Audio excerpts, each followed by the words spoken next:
இந்த விவகாரத்தை பொறுத்தல இது அந்த 41 பேர் உயிரிழந்ததை கூட பேசாம ஒரு கட்சி எப்படி இருக்கும் அப்படின்னு கேட்குறேன்.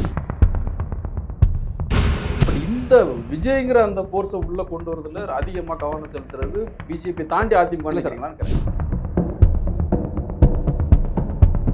அதே மாதிரி எடப்பாடி பழனிசாமி ஒரே ஒரு நோக்கம் தான், எப்படியாவது அவரை என்டிஏக்குள்ள கொண்டு வரணுங்கிறதுக்காக ரொம்ப மெனக்கெட்டு எடப்பாடி பழனிசாமி, அதிமுக, பாஜக போட்டி போட்டு வேலை செய்யறாங்க.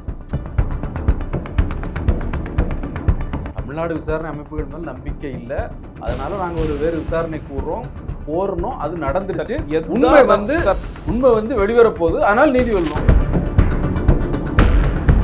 உண்மையில் ஒரே வருஷம் உண்மையில் நீதி வென்றால் விஜய் ஜெயிலுக்கு போற பரவாயில்லையா?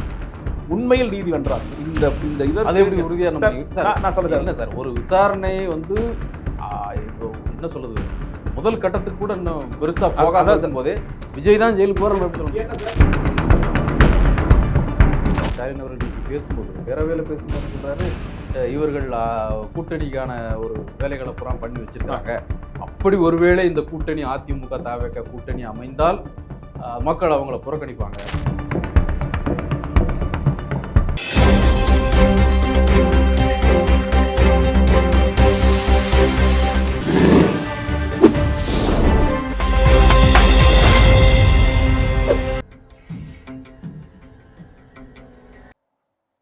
தமிழலை நேயர்களுக்கு வணக்கம். இன்றைய சந்திப்பில் நம்மோடு அரசியல் விமர்சகர் திரு ஜெகதீஸ்வரன் அவர்கள், அவரை அன்போடு வரவேற்கிறோம். சார் வணக்கம். வணக்கம்.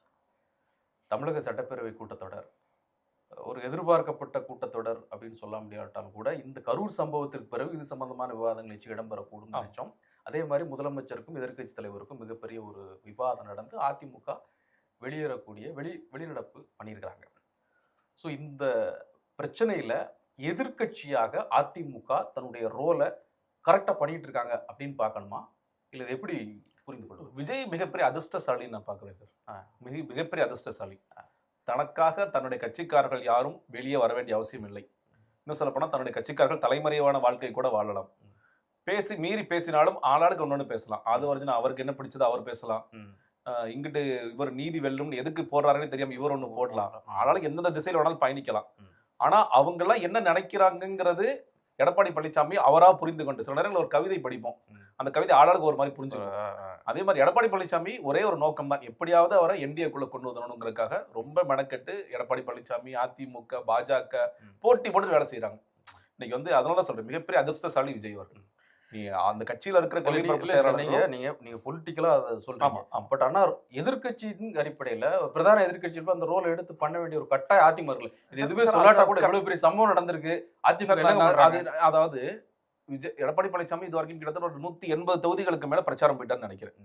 அவருடைய அந்த 180 தொகுதிகள் உள்ள ஏதாவது பிரச்சனை நடந்துச்சு, காவல்துறை எனக்கு சரியான பாதுகாப்பு கொடுக்க மாட்டேங்கிறாங்க, நான் கேட்ட இடத்துல எனக்கு அனுமதி கொடுக்க மாட்டேங்கிறாங்க, இல்ல அங்க தடியடி நடத்திட்டாங்க, அங்க வந்து ஒருத்தர் கத்தி எடுத்து குத்திட்டாரு, ஒருத்தர் குண்டு போட்டாரு, இதெல்லாம் சொன்னீங்கன்னா அதிமுக பிரதான எதிர்கட்சிக்கு எவ்வளவு சிக்கல்கள் இந்த அரசாங்கம் கொடுக்குறாங்க பாருங்கப்பா, அதற்காக ஒருத்தர் ரொம்ப கொதிச்சிருந்து பேசுற மக்களும் புரிஞ்சுக்குவாங்க. நீங்க விஜய்க்காக எவ்வளவு தூரம் மெனக்கெடுவீங்கன்னு தான் எனக்கு புரியல. நீங்க வந்து ஏன்னா ஒரு பக்கம் அவரே கேட்காத சிபிஐ அவருக்கு கிடைக்குது, அவங்க கேட்டது எஸ்ஐடி தான் கேட்கறாங்க, கோர்ட்டுக்கு போறாங்க. இல்ல நீங்க ஒண்ணு கவலைப்படாங்க, நாங்க பார்த்துக்கோம் சிபிஐ கிடைக்குது. ஏன்னா எதுக்காக சொல்றேன்னா, இதே விஜய் அவர்கள் சிபிஐ குறித்து அவருடைய வார்த்தையில் என்ன சொல்றாரு, சிபிஐ என்பது ஒரு குண்டு கிளியாக இருக்கும், ஒன்றிய அரசுடைய ஒரு ஊதுகுழலாக இருக்கும், கைப்பாவையா இருக்கும் சொல்லி சொல்றாரு. அந்த சிபிஐ ஒரு பக்கம் கிடைக்குது, இன்னொரு பக்கம் வந்து அவருக்கு ரிலீஃப் கிடைக்குது. இந்த பக்கம் வந்து ஆணையத்தை கேன்சல் பண்றோம். தமிழ்நாடு அமைக்கிற சார் கோர்ட்டு செந்தில்குமார் அவர்கள் அமைத்த எஸ்ஐடியும் வந்து ரத்து பண்றோம். அசரகாருக்கு விசாரிக்க வேண்டிய அவசியம் இல்ல, நாங்க வந்து யாரும் சொல்றோமோ நீங்க அங்க போனா போதும் அப்படிங்கிற அளவிற்கு ஒரு பக்கம் இது நடந்துட்டு இருக்கு. இன்னொரு பக்கம் நீங்க வந்து விஜயை எப்படியாவது உள்ளே கொண்டு வந்ததற்காக விஜய் தப்பிக்க வைப்பதற்கான அத்தனை வேலைகளையும் லேட்டா பண்ண பரவாயில்ல. செப்டம்பர் 27 நிகழ்வு நடக்குது. செப்டம்பர் 28 முதலாக அண்ணாமலை அதுக்கு போய் பிள்ளையார் சொல்லி போட்டு வந்தார். விஜய் மேல என்னங்க தப்பு, விஜய் என்னங்க பண்ணார், பாவங்கன்னு ஆரம்பிச்சு வச்சார். அது எடப்பாடி பழனிசாமி இந்த லைனுக்கு வந்தாரு. தமிழ் சவுந்தரராஜன் அவங்க, நயினார் நாகேந்திரன் எல்லோருமே ஒட்டுமொத்தமாக விஜய் எந்த தவறும் செய்யவில்லை. இன்னும் சொல்லப்போனா விஜய் அந்த கூட்டத்துக்கே கூட வரலங்க, விஜய் எங்கேயோ அங்க இருந்தாரு, விஜய் துபாய் பக்கம்ல இருந்தாருங்கிற அளவுக்கு இவங்க போயிட்டாங்க. அதற்கு பிறகு எடப்பாடி பழனிசாமி அவர்கள் அவருடைய கூட்டத்தில் நீங்க வந்து தாவேக்க கொடி அசைஞ்ச உடனே அவருக்கு ரொம்ப இவ்வளவு எக்ஸைட் ஆகி நான் பார்த்ததே இல்லை. பாருங்க, அதோ புதியவர்கள் வந்து விட்டார்கள், நம்மளும் இணைந்து வந்து விட்டார் சொல்லி போட்டாச்சு, நீ யாரும் தடுக்க முடியாது, எனக்காக பேனர்லாம் வைக்கிறாங்க, வரவேற்று பேனர் வைக்கிறாங்க அப்படிங்கிற அளவுக்கும் ஒரு வந்தவங்க தாவேக்க ஆட்கள்லாம் உண்மையா நமக்கு தெரியாது. ஒருத்தர் போட்டிருந்தது அதிமுக டிஷர்ட் போட்டு தான் போட்டிருந்தாரு. அதற்கு வந்து இவங்க ரொம்ப ஆனந்தமாயிட்டாங்கன்னு பார்க்க முடிகிறது. செல்வராஜ் சொன்ன கமெண்ட் ரொம்ப முக்கியம். அதிமுக எங்க கட்சிக்காரன் எங்க கொடியோரை பிடிக்கிறாங்கன்னு அவரோடு சொல்றாரு. சோ ஒட்டுமொத்தமாக இவர்கள் எல்லாரும் சேர்ந்து ஒரே ஒரு ஒற்றை நோக்கம், விஜயை எப்படியாவது என்டிஏக்குள்ள கூட்டிட்டு வரணும். அதற்காக கடுமையான மெனக்கெடல், அது சட்டமன்றமோ இல்ல மக்கள் அரங்கமோ இல்ல வந்து தொலைக்காட்சிகள் நடக்கின்ற விவாதங்களோ எல்லா இடத்திலும் நீக்கமர நிறைந்த அதிமுக வந்து பயங்கரமா களமாடுறாங்க. தாவேக்கள ஒருத்தர் பேசுறதா கூட இவ்வளவு தூரம் மெனக்கெட்டு பேசியிருப்பாருன்னு தெரியல. அந்த கட்சியோட செய்தி தொடர்பாளரோ இல்ல வந்து கொள்கை பரப்பு செயலரோ பேசியிருப்பாங்கன்னு தெரியல. அவர்களுடைய முழு நேர செய்தி தொடர்பாளர்களாக ஒட்டுமொத்த அதிமுக மாறி இருக்குன்னு பார்க்க முடியுது. இல்லை சார், நீங்க உங்களுடைய பார்வையை வந்து முழுக்க அந்த மாதிரியான ஒரு ரோல் எடுத்துட்டாங்க அப்படிங்கிற மாதிரி சொல்றீங்க. பட் ஆனா இந்த விவகாரத்தை பொறுத்தவரை இந்த 41 பேர் உயிரிழந்ததை கூட பேசாம ஒரு கட்சி எப்படி இருக்கும் அப்படின்னு கேட்கறேன். நீங்க விஜய் காப்பாத்துறேன் பிளேம் பண்ணும்போது அரசுக்கு அந்த பொறுப்பு இருக்குன்னு சொல்லக்கூடிய கடமை வந்து அதிமுக. சார் அது கரெக்ட் தான் சார். இப்போ ரோலே இல்லைன்னு நான் என்ன சொல்றேன், இப்போ அவங்க சொல்ற குறைபாடுகள்ன்றது என்ன, நீங்க இந்த இடம் கொடுத்தது சரியில்லை தவறுன்னு சொல்றாங்கன்னு வச்சுக்கோங்களேன். இப்போ எடப்பாடி பழனிசாமி அவர்கள் இன்னைக்கு கொண்டு வந்த சிறப்பு சொல்றாரு வேலுச்சாமிபுரம் என்பது சரி. எங்களுக்கு மறுத்த இடத்த அவங்களுக்கு ஏன் கொடுத்துருக்கீங்க சார்? எங்க மறுத்தாங்கன்னு நான் கேட்கிறேன். அவர் சொல்றாரு எடப்பாடி சார் இந்த இடத்த வந்து அதிமுக சார்பில் நாங்க கேட்டிருக்கோம், எங்களுக்கு அதை முதல்ல சார். அதாவது இவங்க தாவேக்கோடைய மாவட்ட செயலாளர்கள் சில பேர்ட்ட இந்தியன் எக்ஸ்பிரஸ் கேட்கும்போது அடுத்த நாள் பேட்டியா வருது, கரூரில் நீங்க வந்து முப்பெரும் விழா நடந்த உடனே அடுத்த நாட்கள் தான் இது பிளான் பண்றாங்க. நம்ம வந்து பிளான் மாத்தி நம்ம கரூருக்கு வர போறோம். Okay right. எங்க 3 இடங்கள் நாங்க போய் ஃபர்ஸ்ட் 2 இடங்கள் கேட்கிறோம். ஒன்னு அந்த ரவுண்டான பகுதி கேட்கிறோம், இன்னொரு உழவர் சந்தை கேட்கிறோம். அந்த ரவுண்டான பகுதியிலும் உழவர் சந்தையிலையும் காவல்துறை என்ன சொல்றாங்க, கூட்டம் அதிகமாக வருகின்ற காரணத்தால் உழவர் சந்தை கொடுத்தா நிறைய பிரச்சனை ஆகும்பா. ரவுண்டான பக்கத்துல இருக்கிற சிக்கல்ங்கிறது அமராவதி ஆறு இருக்கு. நீங்க அதுல வந்து யாராவது சவத்துல நின்று விழுந்துட்டாங்கன்னா அந்த சிக்கல்லாம் வரும். அதனால 2 நாட்களுக்கு முன்னாடி வேறொரு கட்சின்னு சொல்றாங்க. அதிமுக சொல்லாம டேவிட்சன் வாசவன் பேசும்போது வேறொரு பிரதானமான கட்சி அந்த கூட்டம் நடத்தியுள்ளார்கள் வேலுச்சாமிபுரத்தில். அந்த கூட்டத்தை நீங்க எல்லாம் பார்த்திருப்பீங்க. அதை நீங்க எடுத்துக்கங்கன்னு சொல்லிய பிறகு தாவேக்கும் அதை ஒத்துக்கொள்கிறார்கள். தாவேக்கு ஒத்துக்காம இல்லைங்க இந்த 3 இடமே எங்களுக்கு பத்தாது, நீங்கள் வேறொரு புதிய இடம் கொடுங்க அப்படின்னு சொல்லியிருந்தாங்கன்னா ஓகே, நீங்க பைபாஸ் சாலையில நான் ஏதாவது ஒரு இடம் கொடுக்குறேன், நீங்க எதுக்கு கூட்டம் பொதுக்கூட்டமா கூட மாத்திக்கங்க, நீங்க ஸ்டேஜ் எல்லாம் போட்டு முப்பெரும் விழா பண்ண மாதிரி கூட பண்ணிக்கங்கன்னு சொல்லியிருப்பாங்க. ஆனா இவங்க சொன்னது எங்களுக்கு 10,000 பேர் வரப்போறாங்க. காவல்துறை என்ன சொன்னாங்க, வேலுச்சாமிபுரம் இன்னும் நிறைய பேர் என்னமோ குட்டியான இடம் நினைச்சிட்டு இருக்காங்க. இன்னைக்கு நீங்க தொலைக்காட்சியில பாருங்க, பெரிய சாலை, 2 பக்கமும் நல்ல விரிவான சாலை, முழுக்க கூட்டம் என்னதுனால நமக்கு சின்ன சாலை மாதிரி தெரியலாம், அந்த தோற்றம் வரலாம், ஆனால் பெரிய சாலை தான் அது. அந்த சாலையில 10,000 இல்ல அதற்கு அதிகப்படியாக நீங்க எவ்வளவு பேராலும் நிக்கலாம், வெளியே போறதுக்கான வாய்ப்புகளும் இருக்கு அப்படிங்கிற இடத்துல தான் கொடுக்குறாங்க. இதே இடத்தில் தான் எடப்பாடி பழனிசாமி அவர்களுக்கு 2 தினங்கள் படி பிரச்சாரம் பண்றாங்க. காவல்துறை சொல்றது, அவர் ஓப்பனா சொல்றாரு, 147 பேர் தான் அமிச்சோம். அதிமுக ஒரு ஆர்கனைஸ்டு கிரௌடு, அந்த கிரௌடுக்கு நாங்க அனுப்பித்த காவல்துறை நம்பர்ஸ் வந்து வெறும் 147 தான். இவங்களுக்கு 500 பேர் அமிச்சோம். சார் காவல்துறை இல்லைன்னு ஒரு செய்தி சொல்லிட்டே இருக்கிறாங்க. காவல்துறை இல்லவே இல்லைன்னா விஜய் அவர்கள் அந்த கூட்டத்தில் நுழைந்தவுடன் சொன்ன முதல் வார்த்தை என்பது காவல்துறைக்கு நன்றி. அந்த காவல்துறை இல்லாமல் இருந்திருந்தால் நான் பைபாஸ் சாலையிலிருந்து இங்கே வந்திருக்க முடியாது. இன்னொருத்தர் என்ன சொல்ற, ராதவர்ஜனா எங்களை வந்து பல ஊர்களையும் வரவேற்றாங்க, காவல்துறை வரவேற்றாங்க. நீங்க வந்து தமிழ்நாடு அரசாங்கம், திமுக அரசாங்கம் ஒரு காழ்ப்புணர்ச்சியோட விஜய் பண்ண எங்களால் ப்ரெஷர் பண்ணுங்க, காவல்துறையில கலைஞ்சு போயிடுங்க, நிக்காதீங்க, இது மாதிரி சொல்லியிருந்தாங்கன்னா காவல்துறை வரவேற்றாங்கிற வார்த்தை எங்க இருந்து வருது? ராதவர்ஜனா சொல்றாரு வரவேற்றாங்கன்னு சொல்றாரு.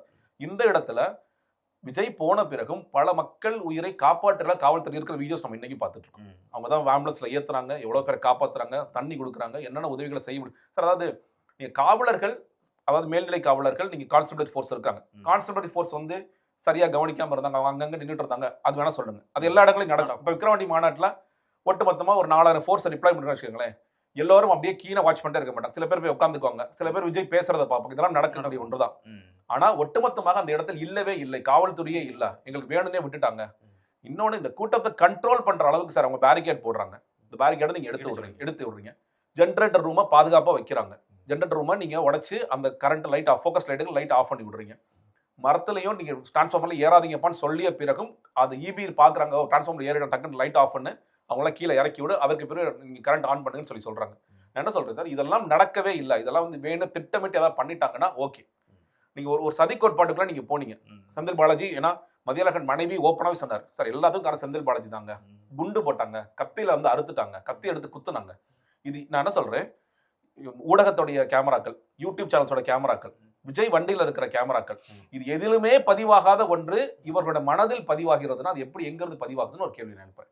எடப்பாடி பழனிசாமி அவர்களே சொல்லும் பொழுது பாதுகாப்பு குறைபாடு, அப்படின்னு சொல்லும் பொழுது எந்த இடத்துல பாதுகாப்பு நீங்க பிரச்சாரம் பண்ண வேலுச்சாமிபுரத்தில் தான் இடம் கொடுக்கப்படுகிறது. கரூர்ல இருக்கிறது மொத்தம் 3 இடங்கள். இந்த 3 இடமே வேணாமா, நான் பொதுக்கூட்டம்னா பைபாஸ் சாலைக்கு அப்படிங்க கேட்டிருக்கணும். அப்படி இல்லை, நான் இந்த இடம் தான் எனக்கு ஊருக்குள்ள தான் செய்யணும், என்னோட கூட்டம் என்பது ஊருக்குள்ள தான் போடணும்னு சொல்லிட்டீங்க. உங்களுக்கான போலீஸ் ஃபோர்ஸ் ரிப்ளை பண்ணிட்டாங்க. நீங்க சொன்ன கவுண்ட்டை விட அதிகமான கவுண்ட் வந்துச்சு, அதை நீங்க பேச மாட்டேங்கிறீங்க. இவ்வளவு கேட்கிறாரு சார். நான் என்ன கேட்கிறேன்னா சார், கண்டிப்பா ஸ்டாலின் அவர்களே சொல்ற மாதிரி அரசியல் செய்வாங்க, எதிர்கட்சியில் அரசியல் செய்வாங்க. இப்போ கவனஈர்ப்பு தீர்மானத்துல காவல்துறை நீங்க குறை சொல்லி பேசுறது, தமிழ்நாடு அரசாங்கத்தை நீங்க கேள்வி வைக்கிறது எல்லாமே நான் ஒத்துக்கிறேன். விஜய்க்கான அக்கௌண்டபிலிட்டி இருக்கா இல்லையா? அதான் எடப்பாடி பழனிசாமியோட மனதில், எடப்பாடி பழனிசாமிக்காக பேசுகின்ற அவரோட செய்தி தொடர்பாளர்கள் மனதில், அவரோட கட்சிக்காரர்கள் மனதில் ஒன்றும் இல்லை சார், சிம்பிளான கேட்குறேன் சார். ஒரு 1.5 வயது குழந்தை ஒன்று இறந்து போச்சு, நீங்க பார்த்துருப்பீங்க அந்த காட்சி. ஒரு அப்பா தூக்கிட்டு வந்து கதர்னார், அங்க இருக்கிற எல்லாருமே கண்ணீர் வந்துச்சு. அந்த இடத்துல எம்ஆர் விஜயபாஸ்கர் நிற்கிறார், அவர் பதறார், ஐயோ ஐயோன்னு பதறார். அந்த நிமிடத்தில் எம்ஆர் விஜயபாஸ்கர் மனசுல என்ன இருந்திருக்கும், இல்ல அதிமுக கட்சிக்காரர்கள் மனசுல என்ன இருந்திருக்கும்? விஜய் இப்படி பண்ணிட்டாரே தான் சார் இருந்திருக்கும். விஜய் பண்ணாரா, விஜய் வந்து கொலை பண்ணல. இவ்வளவு மோசமாக இந்த ஒரு கூட்டத்தை நடத்தி காரணம் பண்ணிட்டார். எம்ஆர் விஜயபாஸ்கர் மனசு தொட்டு சொல்லுங்க, எடப்பாடி அவர்கள்ட்ட சொல்லுங்க, இது யார் காரணம் அவருக்கு தெரியாதா? இல்ல அடுத்த நாள் வந்து எடப்பாடி பழனிசாமிக்கு தெரியாதா? அந்த அக்கௌண்டபிலிட்டியே இல்லைன்னு எப்படி நீங்க அவரை வந்து விஜய் போற ட்வீட் மாதிரி நீங்க எப்படி பேசுறீங்க? விஜய் அங்க உட்கார்ந்து என்ன போடுறாரு, எங்கோ நடந்த சம்பவம் மாதிரி நான் ஆழ்ந்த இரங்கலை தெரிவித்துக் கொள்கின்றேன், காயப்பட்டவர்கள் விரைவில் குணமடைய வேண்டும். எங்க சார் ஆப்பிரிக்காவில் நடந்துச்சா? உங்க கூட்டத்தில் வந்து நடந்தது சார்.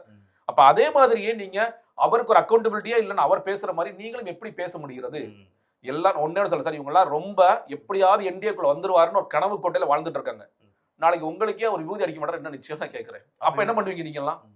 விஜய் செய்யக்கூடிய ஆள் தான் சார். இப்ப என்னன்னா, இப்ப சிபிஐங்கிற ஒரு வலை இருக்கிறதுனால எப்படி இருந்தாலும் தப்பிச்சு போக முடியாது, அந்த வழக்குள்ள நம்ம போட்டோம், இது தப்பிச்சு ஓட முடியாதுன்னு நினைச்சுக்கிட்டு நீங்க வந்து எவ்வளவு தூரம் அவருக்காக சப்போர்ட் பண்ணி பேசணும் பேசுறீங்க, புரிஞ்சு கொள்ள முடியுது. நாளைக்கு இல்ல நான் அதையெல்லாம் அறுத்துட்டு அந்த வலையை அறுத்துட்டு நான் விஜய் வெளியே வரேன்னு சொன்னா நீங்க என்ன பண்ணுவீங்க? அப்ப அன்னைக்கு சொல்லுவீங்களா, இல்ல நான் தப்பா பேசுறேன்னு சொல்லி இல்ல இந்த ஒரு விஷயம் தொடர்ந்து சொல்றாங்களா? அதாவது வந்து என்டிஏக்குள்ள கொண்டு வரக்கான முயற்சியை வந்து நீங்க நினைக்கிறது வந்து அதிமுக ரொம்ப முயல்றாங்கன்னு நினைக்கிறீங்களா, இல்ல பாஜக முயற்சி? 2 பேர் தான் சார். இப்ப 2 பேரும் சார் என்டிஏங்கிற கூட்டணி இன்டாக்ட். என்டிஏ கூட்டணி ஓகே சார் இருக்குது, பட் ஆனா நம்மளே பாக்குறோம் அதிமுக பாஜகவுக்குள்ளே அவ்வளவு பிரச்சனை இருக்குது, ஆனா கூட்டணி அமைச்சிட்டாங்க. பட் இந்த விஜய்ங்கிற அந்த போர்ஸை உள்ள கொண்டு வரதுல அதிகமா கவனம் செலுத்துறது பிஜேபி தாண்டி அதிமுக சார். அதிமுக செய்தி தொடர்பாளர் மாதிரி இருக்கிறாங்க. இல்ல சார், அதான் சொல்றேன், அதிமுகவாக இருந்தாலும் அவங்களும் என்டிஏக்குள்ளதான் கொண்டு வர முயற்சி பண்றாங்க. சில நீங்க கேட்கிற கேள்வி புரிஞ்சுக்க முடியுது. ஏன்னா சில பேர் என்ன சொல்றாங்க, நிறைய பேர் இன்னும் சொல்ல போனா இந்த யுகத்தை வந்து ரொம்ப நாளா சொல்லிட்டு இருந்தாங்க. சில 10 நல்லா தெரிந்த பத்திரிகையாளர்களே டிசம்பருக்கு பிறகு பாருங்க இது நடக்குதா நடக்கலையா. நான் அப்பவே என்ன சொன்னேன், இல்ல எடப்பாடி அவர்கள் இதை விட்டு வெளியே வர மாட்டார். அவர் வந்து முதல் கூட்டத்தில் நயினா நாகேந்திரனை ஸ்டேஜில் ஏத்துறாரு. அவருடைய கூட்டங்களில் எல்லாம் பாஜக தொண்டர்கள் பங்கேற்கிறாங்க. அப்ப இது நடப்பதற்கான வாய்ப்பு இன்னைக்கும் சொல்றேன் சார், அது நடக்காது. ஏன்னா நீங்க மறுபடியும் நம்ம யோசிக்க வேண்டியது, இந்த கூட்டணி அமைத்தவர் அமித்ஷா, இந்த கூட்டணி அமைத்தவர் எடப்பாடி பழனிசாமி, இந்த கூட்டணி அமைத்தவர் அமித்ஷா. அமித்ஷா வந்து எடப்பாடி பழனிசாமியை டெல்லிக்கு கூப்பிட்டு அழைத்து இதெல்லாம் ஓகேன்னு சொல்லி ஒண்ணு சொன்னார், அண்ணாமலை நாங்க தள்ளி வச்சிடறோம், அண்ணாமலை இதில் தலையிட மாட்டார், நீ உள்ள வாங்க அப்படின்னு சொல்லி என்ன சீட் ஷேரிங்கோ எல்லாம் பேசி அதற்கு பிறகு நடந்த ஒன்றுதான் இது. அதனால அது அதிமுக முயற்சியாக இருக்கலாம், இல்ல வந்து பாஜக முயற்சியாக இருக்கலாம். 2 பேருமே சேர்ந்து செய்வது என்பது என்டிஏக்குள்ள கொண்டு வரணும். ஏன்னா திமுகவை எதிர்ப்பவர்களாம் ஒரே புள்ளியில் இணைய வேண்டும். இதுல அன்புமணி ராமதாஸ் இணையணும், முடிஞ்சா பிரேமலதா விஜயகாந்த் அவர்களை கொண்டு வரணும். இதுதான் அவருடைய நோக்கமாக இருக்குமே தவிர இந்த மாதிரியான ஒரு இது நீங்க சொல்றது புரிய முடியுது. அதான் இப்ப அன்புமணி உள்ளவர் தான், அன்புமணி தயாரா தான் இருக்கிறாரு. அதே போன்று பிரேமலதா விஜயகாந்த் அப்புறம் டிடிவி தினகரன் வெளியே போயிருக்கிறாங்க. ஓபிஎஸ் அதிருப்தி தெரிவிச்சிருக்காரு.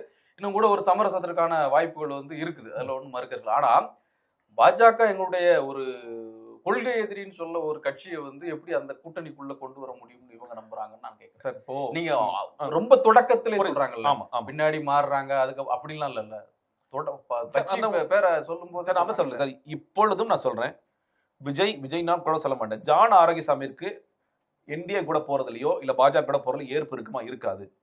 இன்னைக்கும் நான் ஒரு விஷயத்துல நான் ஜான் அவர்கள் குறித்து நிறைய விமர்சனம் பண்ணிருக்கேன். ஆனா ஒரு விஷயத்துல ஜான் வந்து ரொம்ப ஸ்ட்ராங்கா இருக்காருன்னா பாஜக கூட கூட்டணிக்கு போக கூடாது. ஏன்னா கொள்கை எதிரி எழுதுனது விஜய் இல்ல, புசியானந்த் இல்ல, சீட்டா நிர்மல்குமார் எழுதுனது ஜான்.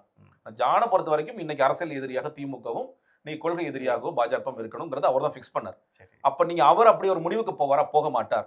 ஆனா பிரச்சனை என்னன்னு கேட்டீங்கன்னா, அந்த முடிவை எடுக்கக்கூடிய இடத்திலோ இல்ல எடுக்காமல் இருக்கக்கூடிய இடத்திலோ விஜய் இல்லைன்னு நான் சொல்றேன் சார். சிம்பிளா நீங்க சிபிஐக்கு போயிடுச்சு. சரி, ஒருவேளை இந்த சிபிஐக்கு போகாம சென்னை உயர்நீதிமன்றம் அமைத்த எஸ்ஐடில இருந்திருந்தா விஜயை சமன் பண்ணிருப்பாங்கன்னு கூட எனக்கு கேள்வியா தான் இருக்கு. அசரகாருக்கோ இல்ல அருணா ஜெகதீசன் அவர்களோ விஜய் நீங்க வாங்க உங்களை விசாரிக்கணும், எனக்கு தெரிஞ்சு அது பண்ணிருக்க மாட்டாங்க. ஏன்னா திமுக அரசாங்கம் நான் ஓபனா சொல்றேன் சார், அவங்க பயப்படுறாங்க, விஜய் பயப்படுறாங்க. தேவையில்லாம நம்ம அவரை சார் ஏன் புசியானதை கைது பண்ணல சார்? ரொம்ப சிம்பிளா ஏன் புசியானதை கைது பண்ணல? போலீஸ்க்கு தெரியாதா? எனக்கே தெரியும் புசியானது எங்க இருந்தாரு. சீட்டை உடைங்கிறது எனக்கே தெரியும் போது போலீஸ்க்கு தெரியாதா? பரவாயில்ல, ஓடு, அவங்களுக்கு கை வைக்காதீங்க. கை வச்சா அது தேவையில்லாத சிம்பதி கிரியேட் பண்ணும் சார். இன்னைக்கும் கிரவுண்ட் வந்து இன்னைக்கும் முழுமையாக இப்ப நான் சொல்றேன் இல்லையா, விஜய்க்கு ஒரு அக்கௌண்டபிலிட்டி இல்லையா, நான் கோபப்பட்டு கேட்கிறேன் இல்லையா, மக்கள் அப்படி பார்க்கிறார்களா? மக்கள் எப்படி பாக்குறாங்க? அந்த பாதிக்கப்பட்ட மக்களை விஜய் மேலேயும் தப்பு இல்லைங்க, கவர்மெண்ட் மேலேயும் தப்பு இல்லைங்க. நாங்க போயிருக்க கூடாது, நாங்க அந்த விபத்துல சிக்கிறோம், நான் தப்பு பண்ணிட்டோம், நான் குழந்தை கூட்டிட்டு போயிருக்க கூடாது, நான் அந்த விபத்துல சிக்கிருக்க கூடாது, ஒரு பெருந்துயரம் அப்படிங்கிற இடத்துல விஜய் மேல தவறு இல்லை. காமன் மேனும் இப்ப கொஞ்சம் மாறாங்க. ஃபர்ஸ்ட் 2-3 நாட்கள்ல பேசும்பொழுது சில பேர் சதி கோட்பாடு அவங்களும் போனாங்க, இது நடந்துருச்சாமே, கவர்மெண்ட் ஸ்டாலின் இப்படி பண்ணிட்டாரு, செந்தில் பாலாஜி இப்படி பண்ணிட்டாரு மேல பேசினாங்க. ஆனா இவங்க தலைமறைவா இருக்க அந்த காட்சிகள்லாம் மாறுது. ஏன் ஒளிஞ்சிட்டே இருக்காரு? ஏங்க விஜய் வரமாட்டேங்கிறாரு? ஏங்க புஷியானது ஒளிகிறாரு? சோ இந்த எஸ்ஐடி வந்து இந்த எஸ்ஐடி இருந்திருந்தா விஜய கேள்வி கேட்டிருக்க மாட்டாங்க, புஷியானதை கைது பண்ணிருக்க மாட்டாங்க, சீட்டர் நிர்மல் கைது பண்ணிருக்க மாட்டாங்க, ஆதவர்ஜனா கைது பண்ணிருக்க மாட்டாங்க. ஆனா சிபிஐ அதே மாதிரி விடுமா அப்படிங்கிற கேள்வி நமக்கு தெரியாது. சிபிஐ நாளைக்கு விஜய் வாங்க உங்களுக்கு சம்மன் பண்றோம், நீங்க வந்து இங்க பதில் சொல்லணும், பதில் சொல்லித்தான் ஆகணும். உங்க ஒட்டுமொத்தமா நீங்க ஏன்னா இந்த வீடியோ ரெக்கார்டிங் கொடுங்கன்னு சொல்லி சொன்னாங்க. எனக்கு தெரிஞ்ச எஸ்ஐடி எல்லாம் அவங்க சமர்ப்பிக்கல. இதை கொடுங்கன்னு சொன்னா விஜய் கொடுத்துதான் ஆகணும். சிபிஐ எல்லாம் கொடுக்க முடியாதுன்னு சொல்ல முடியாது. நீங்க அதே மாதிரி ஆதவர்ஜனா வாங்க அப்படின்னு சொல்லி அந்த வண்டிக்குள்ள யாரெல்லாம் இருந்தாங்க லிஸ்ட் போடுங்க. ஆதவர்ஜனா இருந்தாரு, ஜான் ஆரோக்கியசாமி இருந்தாரு, சீட்டர் நிர்மல்குமார் இருந்தாரு, ராஜ்மோகன் இருந்தாரு, யாரெல்லாம் வண்டிக்குள்ள இருந்தீங்களோ வாங்க. உங்க பவுன்சர்ஸ் எல்லாரும் வாங்க. பவுன்சர்ஸ் டீம் உங்களுடைய ரோல் என்னவா இருந்துச்சு, நீங்க எப்படி அதை பாதுகாப்பு உறுதிப்படுத்துங்க, சிஆர்பிஎஃப் வீரர்கள் யாரெல்லாம் இருந்தீங்க வாங்க. 11 பேர் இருந்தீங்களா, நீங்க என்ன பண்ணி இந்த மாதிரி எல்லாம் கேள்விகள் கேட்கும்போது இவர் அதனால தான் சொல்றேன், விஜயை நீங்க கூப்பிட்டு விசாரிக்கிறோம் முடிவு பண்ணி இது ஒரு ட்ராப்பா மாறுச்சுன்னா விஜய்க்கு சிக்கல் தான். விஜய் சொன்ன வார்த்தைகள் தான். நான் எதுக்கு நோக்கம்லாம் கற்பிக்கல. விஜய் சொன்னபடி ஒன்றிய அரசின் கட்டுப்பாட்டில் இருக்கும் சிபிஐ நினைத்தால் என்ன வேண்டுமானாலும் செய்யலாம், நீங்க வந்து திமுக மறைமுக கூட்டல் இருக்கீங்கன்னு சொல்லி சொன்னார்னா அதுதான் இன்னைக்கு விஜய்க்குமான ஆபத்து. சோ நீங்க இந்த விசாரணைங்கிறது சிபிஐ விசாரணைங்கிறது விஜய்க்கு நெருக்கடி தான். நெருக்கடி சார், பெரிய நெருக்கடி சார். நீங்க தமிழ்நாடு அரசாங்கம் வந்து சார் இப்போ ஒன்றும் இல்லை, இப்படி பாருங்களேன், எஸ்ஐடி இருக்கு. இப்போ நான் ஒரு மாசம் கழிச்சு 2 வாரம் கழிச்சு விஜய் வேலூருக்கு நான் போகிறேன், ராணிப்பேட்டை போறேன், தமிழ்நாடு என்ன சொல்லியிருப்பாங்க, ஓகே வாங்க, கூடுதலா ஸ்டாலின் என்ன சொல்லியிருப்பாரு, கூடுதலான பாதுகாப்பு கொடுங்கப்பா, வேற ஒரு பிரச்சனை நடந்துற போகுது, அது அவங்களுக்கும் சிக்கல் நமக்கும் சிக்கல், நம்ம பாக்குறோம், நம்மளையும் சேர்த்து குறை சொல்றாங்க, நம்ம ஏதோ வேணும் செஞ்ச மாதிரி சில பேர் சொல்லிட்டு இருக்காங்க. அந்த இது தவிர்த்துடலாம். எவ்வளவு மேக்ஸிமம் பாதுகாப்பு கொடுக்கணும் பாதுகாப்பு கொடுங்க. அவங்கள்ட்ட சொல்லுங்க, கொஞ்சம் நல்ல கட்டுப்பாடாக நடந்துக்குன்னு சொல்லி சொல்லுங்க, ஆஃப்லைன்ல நீங்க சொல்லுங்க. அதுதான் நடந்திருக்குமே தவிர விஜய் எந்த சிக்கலும் இல்லாமல் வெவ்வேறு ஊர்களுக்கு போயிருக்கலாம், பிரச்சாரம் பண்ணிருக்கலாம், தொடர்ந்து இருக்கலாம், எந்த சிக்கலுமே இல்லை. இந்த வழக்கில் அவர் கைது செய்யப்பட போவதே கிடையாது. இப்ப நீங்க சொல்ற பார்த்தா இது தாவேக்கன கொண்டாடக்கூடிய அளவுக்கு கிடைத்த தீர்ப்பு. நீதி வெல்லும்னா எனக்கு உண்மையிலே புரியல, என்ன பேசிட்டு இருக்காரு இவர். நீதி வெல்லும் என்ன நீதி வெல்லும்? இப்ப என்ன நடந்துச்சு? நம்ம ஒரு பிரேயர் வச்சிருக்கோம், அந்த பிரேயர் வந்து நடந்துருச்சு. இன்னும் சொல்லுவோம் சிபிஐ கேட்கல, நம்ம கேட்காத ஒண்ணு கூட கூடுதலா ஒண்ணு கிடைச்சது. நீதி வெல்லும்னா என்ன தெரியுமா அர்த்தம்? இல்ல அவரை பிளேம் பண்ணல சார், நீங்க தான் காரணம்னு வந்து நீதிமன்றம் வந்து சொல்லல. அப்போ தமிழ்நாடு அரசு சொன்ன விஷயங்களை ஏத்துக்கல, அவரை பிளேம் பண்ண ஓகே சார், நீதிமன்றம் ஏத்துக்கல. அரசு சொல்லக்கூடிய காரணங்கள் எல்லாத்தையும் ஏத்துக்கல. இவரை பத்தி சொல்லும் போது கூட, வாதத்துல வரும்போது கூட, நீங்க கட்சி அதெல்லாம் பத்தி எங்கிட்ட பேசுறீங்க, அவரை பத்தி எங்கிட்ட பேசுறீங்க, இஷ்யூ பேசுங்கன்னு தான் சொல்றாங்க. நான் கேட்கிறேன் சார், நாங்க அந்த கட்சியோட மாவட்ட செயலர் மதியழகன் ஏன் சிறையில் இருக்கார்? அந்த கட்சியோட பவுன்ராஜ் ஏன் சிறையில் இருக்கார்?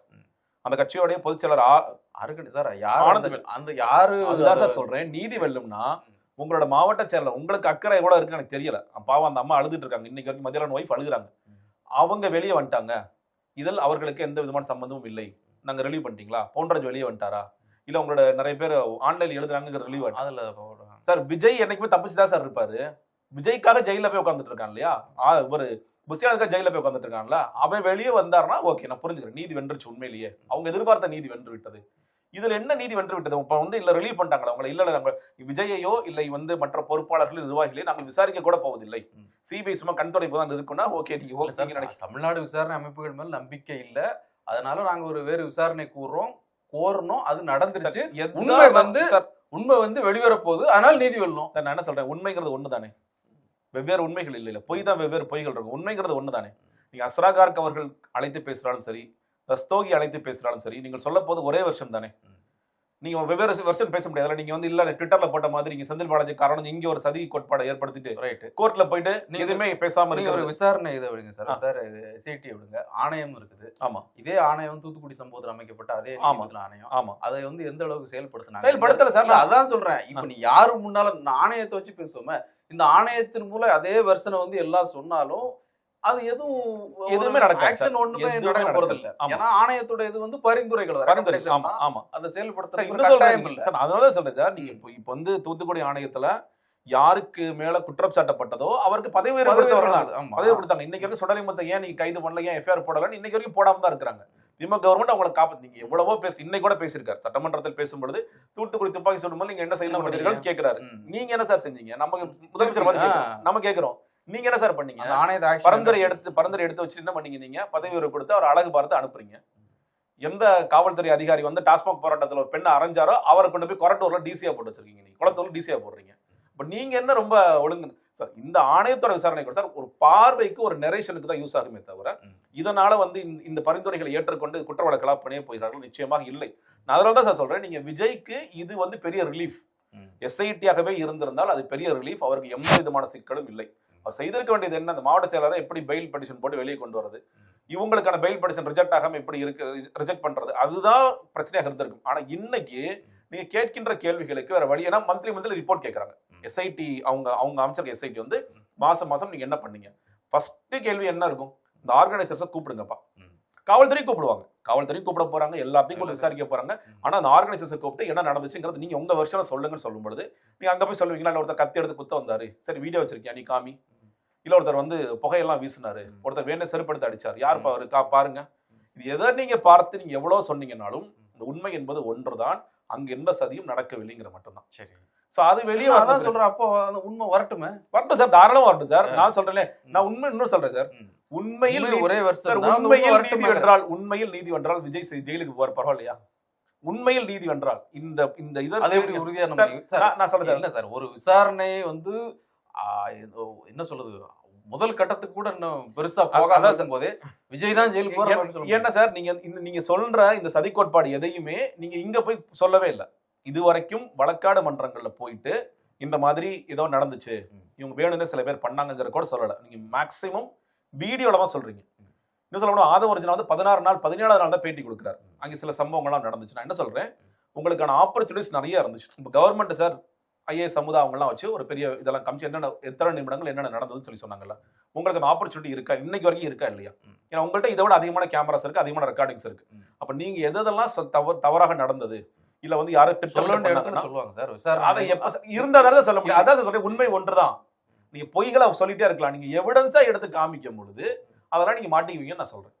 ஆனா இதுல சிக்கல் என்னன்னா, சிபிஐயும் இன்னைக்கு எல்லா உண்மைகளையும் வெளிக்கொண்டு வருவதற்கான வேலைகளை பார்க்க போறீங்கன்னா எத்தனையோ வழக்குகளை பார்த்துட்டோம், எவ்வளவு வழக்குகள் தூங்கிட்டு இருக்கதை பார்க்கிறோம். அப்ப இது வந்து ஒரு ஈடிய நம்ம வளைச்சு அதுக்கான வேலைகளா இல்ல உண்மையிலேயே நீதி வெல்வதற்கான வேலைகளாங்கிறத நம்ம பார்க்கலாம். இல்ல சார், நீங்க அதான் சொல்லுங்க, இந்த ரிப்போர்ட் கொடுக்க வேண்டியதுல அப்போ ஒரு நெருக்கடி வருது இல்ல, என்னென்ன அந்த விசாரணை என்ன டெவலப்மெண்ட் இருக்குன்னு. ஆமா, இன்னொன்னு ஒரு அதை மேற்பார்வை பண்ணக்கூடிய அந்த கமிட்டியும் இருக்குது. சோ வந்து தப்ப முடியாதுங்கிற மாதிரியான ஒரு சூழல் தெரியுது இப்போதைக்கு பார்க்கும்போது. இல்ல சார், அதற்கு மேல நீங்க சொல்ற அதற்கு மேல இன்னொருத்தர் இருக்காருல்ல. நீங்க சொல்ற 2 அடுக்கு சொல்லிட்டீங்க, 3வது அடுக்கு ஒண்ணு மேல இருக்குல்ல, அந்த அடுக்கு என்ன பண்ண நமக்கு தெரியாது இல்ல சார். நான் கேக்குறேன், இந்த வழக்குல சிபிஐ கேட்டது யாரு? முதல்ல சிபிஐ கேட்டது யார்? உச்சநீதிமன்றத்தில் நடந்த வழக்கில் சிபிஐ கேட்டது யார்? இவங்களே கேட்கல, அவங்க அந்த 3 பேரு அது ஃபேக் கேட்டாங்க. அது மறுபடியும் சொல்லவே இல்லை, அவங்களே வந்து வீடியோ கான்ஃபரன்ஸ்ல நாங்க போலி மனுக்கள் எங்க பேர்ல எங்களுக்கே தெரியாம பண்ணிட்டாங்க. அப்போ விஜய் கேட்டது எஸ்ஐடி தான். சிபிஐ முதல்ல எங்க இருந்து வந்தது? ஏன்னா இதே உச்சநீதிமன்றம் என்ன சொன்னாங்க, உயர்நீதிமன்றத்தோட செந்தில்குமார் அவர்கள் எந்த முகாந்திரமும் இல்லாமல் எப்படி எஸ்ஐடி அமைப்பார், உங்களுக்கு எப்படி ஜூரிஸ்டிக்ஷன் வந்துச்சு? ரொம்ப நியாயமான கேள்வியா நீங்க பாத்தீங்கன்னா, அவர் எஸ்ஐடி யாருமே கேட்காம எஸ்ஐடி அமைச்சாங்க, யாருமே கேட்காம எப்படி சிபிஐ அமைச்சாங்கன்னு ஒரு சாமானியன் கேட்பானு கேட்க மாட்டாங்க. இது வந்து இவங்க மறுபடியும் அந்த வீடியோ கான்பரன்ஸ்ல வந்து அட்டன் பண்றதுக்கு முன்னாடி இன்னைக்கு தீர்ப்புன்னு காலையில சொல்லிட்டாங்கல்ல. இன்னைக்கு தீர்ப்பு கரெக்ட் தான் சார், தீர்ப்பு கரெக்ட் தான் சார் சொல்லிட்டாங்க. அவங்க அதுல சொல்லியிருக்கதே வந்து இதுல வந்து நிறைய குழப்பங்கள் இருக்கு, இப்போ உண்மைகள் வெளிவரணும் அப்படின்னு சொன்னா சிபிஐ விசாரணைக்கு அந்த அடிப்படையில நாங்க இதை வந்து கொடுக்குறோம். எகைன் வந்து அதை மேற்பார்வையும் பண்ணோம். நீங்க சும்மா சிபிஐ சொல்லிட்டு நான் சும்மா வந்து உண்மையிலேயே ரொம்ப நியாயமாக விசாரிக்கப்பட்டு எல்லா எவிடன்ஸ் வந்துச்சுன்னா சந்தோஷம். மக்களை தான் எதிர்பார்க்கிறாங்க. எல்லாரும் எதிர்பார்ப்பது ஒன்று என்னன்னு கேட்டீங்கன்னா, இல்ல இதுல உண்மையிலேயே சதி நடந்ததா நடக்கவில்லையா, யார் மேல் தவறு, யாரு இது அக்கௌண்டபிள்ங்கிறது வெளியே வரட்டும் தான் பாக்குறாங்க. ஆனா இது பொலிட்டிக்கலா பயன்படுத்தப்படுமா படாதாங்கிறதா இங்க சிக்கலாக இருக்கிறது. ஏன் வந்து எல்லாமே மாறுது, காட்சிகள் ஏன் மாறுது? நீங்க வந்து நம்ம ஃபர்ஸ்ட் ஆரம்பத்துல பேசுற மாதிரி எதற்காக எடப்பாடி இவ்வளவு மெனக்கெடுறாரு? நீங்க வந்து அரசியலுக்காக நீங்க இன்னும் சொல்ல போனா ஆளுங்கட்சி எதிர்த்து பேச வேண்டியது, அதனால எல்லா தார்மீக உரிமையும் இருக்கிறது. ஆனா விஜய் சேர்த்து கொஞ்சம் சொல்லுங்க, விஜயும் தப்பு பண்ணிருக்காரு. விஜயை சொல்லவே சொல்லாம சேர்க்காம விஜயை காப்பாத்துறதுக்கு ஏன் இவ்வளவு முனைப்பு? அவங்க கட்சிக்காரங்களை தாண்டி நீங்க முனைப்பு ஏன் இவ்வளவு காட்டுறீங்க? ஏன்னா அருண்ராஜ் அவர்கள் பேசும்போது கூட சில தவறு நடந்துச்சுன்னு சில வார்த்தைகளை சொன்னார் அந்த வீடியோ கான்பரன்ஸ் எல்லாம் போகும்போது. ஆனா அந்த வார்த்தைகளை கூட நீங்கள் எதிர்கட்சிகளாக இருக்கிற நீங்கள் அதை சுட்டிக்காட்டி பேச மாட்டேங்கிறீங்களே. மறுபடியும் உங்களுடைய கூட்டத்தில் நடக்காத ஒன்று விஜய்க்கு நடந்து விட்டதாக ஒரு மாய தோற்றத்தை ஏன் உருவாக்குறீங்க அப்படிங்கிற மாதிரி நான் கேட்கிறேன். ஸோ இந்த சந்தர்ப்பத்தை பயன்படுத்தி, இந்த துயர சம்பவத்தை பயன்படுத்தி நீங்க சொல்றீங்க அவரை கூட்டணிக்குள்ள இழுக்க பாக்குறாங்க அப்படின்னு. திமுக என்ன நினைக்குது சார்? திமுக சம்பவத்தை பயன்படுத்துதுங்களா பயன்படுத்தலன்னு சொல்றாங்க. அவங்க பாதுகாப்பு கொடுத்தாங்களா கொடுக்கல, அதுக்குள்ளே விசாரணை தனி. அவங்க இதை பொலிட்டிசைஸ் பண்றதுக்கு அவங்க சரியும் அவங்க இன்னும் சொல்ல போனா விஜயை கை வைக்காத காரணம் இல்ல புசியானந்த அரசு பண்ண காரணம் ஒண்ணுதான். இது நடந்துடக்கூடாதுன்னு தான் நினைக்கிறேன். நீங்க என்டிஏக்குள்ள விஜய்க்கு நான் முன்னாடி மறுபடியும் சொல்றேன் இல்லையா, விஜய் மேல முழு குற்றமும் இருக்கு, இல்ல விஜய் தவறு செஞ்சுட்டார் அப்படிங்கிறது கிரவுண்ட்ல எந்த அளவுக்கு இருக்குன்னு கேட்டீங்கன்னா, மக்கள் சில பேர் மாறுறாங்க, சில பேர் இல்ல விஜய் மேல தவறு இல்ல, இன்னும் சொல்ல போனா சில பேர் திமுக தான் தவறு பண்ணாங்கன்னு சொல்றவங்க இருக்கிறாங்க. அப்படி இருக்கும் பொழுது விஜய் என்டிஏக்குள்ள போனாருன்னா அது திமுகவிற்கான ஒரு பெரிய ஃபைட்டா மாறும். பெரிய ஃபைட்டா மாறும். இன்னைக்கு அது மாறும், இன்னைக்கு இல்ல. இன்னைக்கு திமுக சிங்கிள் ஹேண்டட்லி ஈஸியா வின் பண்ண போறாங்க. ஏன்னா விஜய் தனிச்சனினால பெரிய ஓட்ஸ் பாலரா இருப்பார். விஜய் எடுக்க போற பெர்சன்டேஜ்ங்கிறது அது அதிமுகவுடைய சீட்ஸையும் குறைக்கும், விஜயோட சீட்ஸையும் குறைக்கும். திமுக பெர்சன்டேஜ் குறையலாம், ஆனா நம்பர்ஸ்ல ஹியூஜா போவாங்க. அப்படி இருக்கும்போது ஓட்ஸ் பாலரா இருக்கவங்க ரொம்ப சந்தோஷப்படுறாங்க. நீங்க என்னைக்கு திமுக ரொம்ப சந்தோஷமா கேட்டாங்கன்னா, அந்த கூட்டத்தில் அவர் நான் அதிமுக கூட்டணி வைக்க போவதில்லை, இவர்கள் மறைமுக கூட்டணி, இவர்கள் நேரடி கூட்டணி, ரெண்டு பேரும் அவர் என்னமோ எடப்பாடி குறித்தே ஒரு கடுமையான வார்த்தை ஒன்று சொன்னார். நீங்க குனிஞ்சு இந்த மாதிரி சேவகம் பண்றீங்க ஏதோ சொன்னார். அன்னைக்குதான் திமுக ஓகே ட்ரைக் ஆனர் கான்டெஸ்ட் தான் எல்லா விவாதங்களும் மாறிச்சு. மூன்று முனை போட்டியாக மாறுகிறதா, 4 முனை போட்டியாக மாறுகிறதாங்கிறது. ஆனா இன்னைக்கு இதை கை வச்சோன்னா தேவையில்லாம அந்த கூட்டணிக்குள்ள ஒரு போயிடுவாரு, நம்ம இதை சிக்க வைக்க கூடாதுங்கிறது ரொம்ப பண்ணாங்க. ஆனா வேற வழி இல்லை, அங்க சிபிஐக்கு போயிடுச்சு. இது என்டி எப்படி பயன்படுத்துறாங்க அப்படின்னு பார்க்கும்பொழுது திமுகவிற்கு பொலிட்டிக்கலா இது ஒரு ப்ரெஷரா தான் இருக்கும். ப்ரெஷர் தான் சார். பட் ஆனா அவர் சொல்றாரு, நீங்க சொல்ற மாதிரியே திரு ஸ்டாலின் அவர்கள் இன்னைக்கு பேசும்போது, பேரவையில பேசும்போது என்ன சொல்றாரு, இவர்கள் கூட்டணிக்கான ஒரு வேலைகளை புறா பண்ணி வச்சிருக்காங்க. அப்படி ஒருவேளை இந்த கூட்டணி அதிமுக தவிக கூட்டணி அமைந்தால் மக்கள் அவங்கள புறக்கணிப்பாங்க அப்படிதான் சார் பேசி ஆகணும். நீங்க இல்ல அவரே அத அந்த நீங்க அந்த அந்த ஒரு முடிவுக்கு வந்த மாதிரி தெரியுது. இல்ல சார், அதான் சார் அவருக்கு தெரியும்ல சார். நீங்க பொலிட்டிக்கலி இது நடந்தா இது நடக்கும்ங்கிறதும் அவருக்கு தெரியும். நடந்தா இன்டர்னலா அவர் என்ன நடக்குங்கிறது தெரியும். இது தேவையில்லாம இது விஜய் அங்க போயிட்டாரு அப்படின்னா நமக்கான சிக்கலாக மாறும்ங்கிறது அவர் தெரியும். என்டிஏ வலுப்புறக்கான வாய்ப்பு. ஏன்னா சாரி, எடப்பாடி பழனிசாமி எங்க இருந்து அந்த எந்தூசியாசம் நிறைய வருது. ஜெயிச்சிட்டோண்டா, விஜய் வந்துட்டாரா, அவ்வளவுதான் ஜெயிச்சிட்டோண்டா அப்படிங்கிற அளவுக்கு அவர் போறாரு. அப்ப என்டிஏ எப்படி பாக்குறாங்க, பரவாயில்ல நம்ம நிறைய எம்எல்ஏக்களை உருவாக்கலாம், அப்புறம் ஆட்சியில் பங்குன்னு சொல்லி அப்படி எடப்பாடி சொல்லி மினிஸ்டர்ஸ் கூட ஆகலாம், அவங்க அந்த கற்பனைகளுக்கு போறாங்க. விஜய்க்குமே என்ன, ஓகே நம்ம எம்எல்ஏஸை உருவாக்கலாம், நமக்கு நல்லா ஜெயிச்சோம்னா டெபுட்டி சிஎம் வாங்கலாம் அப்படிங்கிற ஒரு இடத்துக்கு தான் அவரும் போவார். அப்போ இது யாருக்கு ப்ரெஷரா கேட்டீங்கன்னா பொலிட்டிக்கலி திமுக ப்ரெஷரா தான் இருக்கும். ஆனா திமுக வெளிப்படையா சொல்ல முடியுமா, சொல்ல முடியாது. அவங்க என்ன சொல்லுவாங்க, இது எல்லாமே பாத்தீங்கன்னா நாங்க முதல்ல இருந்தே சொல்லிட்டு இருந்தோம்ல, இவங்க எல்லாமே பாஜக ஆட்கள் தான். ஸோ பாஜக இந்த மண்ணை விட்டு புறக்கணிக்க வேண்டிய கட்சி, அந்த கூட்டணியோட தான் இவர்கள் எல்லாம் ஒன்று சேர்க்கிறார்கள், அப்பொழுது மக்கள் இவர்களை முழுக்க புறக்கணிப்பார்கள். இப்படிதான் அவர் பேசணும், இப்படிதான் பேசி ஆகணும், அரசியலா அப்படிதான் பேசி ஆகணும். ஸோ நீங்க சொல்ற மாதிரி இப்ப பிஜேபி இல்லாம இந்த டீம் வராது, அதிமுக தாவேக்கான்னு மட்டும் இருக்காது. கண்டிப்பா வராது சார், கண்டிப்பா வராது சார். நீங்க அதான் சொல்றேன், நிறைய பேர் இல்ல அந்த மாதிரி ஒரு எடப்பாடியால் அந்த முடிவை எடுக்க முடியாது நான் சொல்றேன். மறுபடியும் சொல்றது, எடப்பாடியோட அந்த முடிவு எடுக்கக்கூடிய இடத்துல அவர் இல்லை. எடப்பாடியோட முடிவுகளையோ விஜயோட முடிவுகளையோ இவர்கள் இருவரும் சுயமாக எடுக்க முடியாது. அதுதான் நீ சிக்கல். அவங்க அது ஃபார்ச்சுனேட்லி அன்பார்ச்சுனேட்லி இது வேற ஒருத்தர் தான் எடுப்பாருங்கிற இடத்துல இருக்கிறாங்க. அப்படி இருக்கும்போது அதனாலதான் அவங்க என்ன பண்றாங்க, என்டிஏ தலைமை என்ன சொல்றதோ அதை கேட்டு நம்ம நடந்துட்டு போயிடுவோம் அப்படிங்கிற இடத்துல இருக்காங்க. ஸோ நிறைவா இந்த களம்ங்கிறது 2026 தேர்தல் களம்ங்கிறது இப்போ நீங்க சொன்ன இந்த விஷயத்தோட இதுதான் நடக்கும் அப்படிங்கிற மாதிரியா, இல்ல இன்னும் கிட்ட போகும்போது கூட சரி ஒன்னு சொல்றேன், இது இமீடியட்டா நடக்குமா, நடக்காது. சரி, பொங்கலுக்கு பிறகுதான் நடக்கும். ஒரே ஒரு காரணம், விஜய் ஒரு சொல்லியிருப்பார், ஜனநாயகன் படம் ரிலீஸ் ஆன பிறகுதான் இந்த பேச்சுவார்த்தையை நான் செய்ய முடியும், இப்ப நான் செய்ய மாட்டேன். ஏன்னா இந்த இதனால படத்துடைய வசூல் பாதிக்கப்படக்கூடாதுங்கிறதுல ரொம்ப கீனா இருப்பாரு. இது எதுவுமே இமீடியட் நடக்காது. பட் ஆனா பேச்சுவார்த்தைகள் என்பது தொடர்ச்சியா இதை நோக்கி தான் போய்கொண்டே இருக்கும். விஜய் அவர்கள் இல்ல எனக்கு இது வேண்டாம், மறுபடியும் நான் கொள்கை எதிரி அப்படின்னு சொல்லிட்டு வருவாரான்னு கேட்டீங்கன்னா, அப்படி வந்தாருன்னா அது பெரிய சேலஞ்சா இருக்கும். அவர் அவ்வளவு ஈஸியா வந்துட முடியுமா, ஒரே நேரத்தில் 2 பேரும் சமாளிக்க முடியாது, நிச்சயமா சமாளிக்க முடியாது. சோ அதனால அந்த முடிவை இப்படியே எனக்கு தெரிஞ்சு எந்த முடிவும் எடுக்க மாட்டாங்க. அவங்க ஃபர்ஸ்ட் எதிர்பார்க்கிறது இப்போக்கி ஒரு ரிலீஃப் அவங்கள பொறுத்த வரைக்கும் கிடைச்சிருக்கு.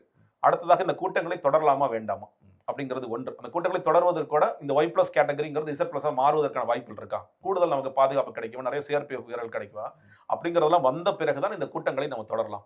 கூட்டங்களை தொடர்ந்தாலும் பேச்சு மாறலாம். கொள்கை எதிரிங்கிறதுல கொஞ்சம் சமரசம் வரக்கூடிய வாய்ப்புகள் இருக்கிறது. எவ்வளவு தூரம் ஸ்ட்ராங்கா பேசுறாருன்னு தெரியாது. ஆனா இது முதல்ல வந்து இதெல்லாம் சரி பண்ணணும். ஏன்னா புஷி ஆனந்த் இப்ப எந்த திங்கிங்ல இருக்காரு தெரியாது. அவர் 15 நாட்களுக்கு பிறகு இப்பதான் வந்திருக்காரு.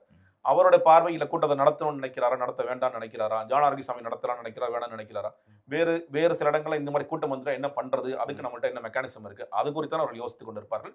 கூட்டணி குறித்து பேச்சுவார்த்தை போய்க்கொண்டே இருந்தாலும் இந்த முடிவுகள் எல்லாமே வந்து ஜனவரிக்கு பிறகுதான், உங்களுக்கு பிறகுதான். பட் இந்த கூட்டம் நடக்கும்ங்கறீங்க இனிமேல் இந்த சார் நடக்கிறதுக்கான வாய்ப்பு ஆயிருச்சா சார்? அது மறுபடியும் சொல்றேன் சார், இது வந்து புஷி ஆனந்த் இப்பதான் வந்திருக்காரு. அவர் எப்படி என்ன யோசிக்கிறார்? ஏன்னா விஜயோடைய ரோலுங்கிறது அங்க வந்து பேசுறது மட்டும்தான்.